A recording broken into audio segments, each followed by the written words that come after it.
Hello hi welcome back to my channel. నేను ఈరోజు శనక్కాయల పచ్చడి ప్రిపేర్ చేసుకుంటున్నానండి. దీనికి శనక్కాయలు ఒక బాణలో వేసి వేపుకుంటున్నాను. అలాగే టమోటా, పచ్చిమిర్చి, ఆనియన్స్ ఒక ప్లేట్లో తీసి పెట్టుకున్నానండి. వాటిని నూనెలో వేసి బాగా వేపుకోవాలండి.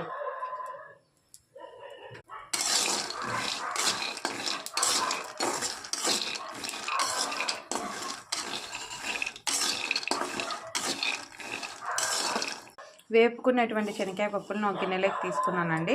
ఇప్పుడు ఒక బాణలో ఆయిల్ తీసుకునేసి లైట్గా వీటిలోకి ఇవన్నీ వేసేసుకొని సన్నటి సిమ్లో వేసుకుంటానండి. దీనిలోకి కొద్దిగా కరివేపాకు, కొంచెం చింతపండు, కొద్దిగా పసుపు వేసుకుంటున్నానండి. ఇలాగ వేపుకోవాలండి.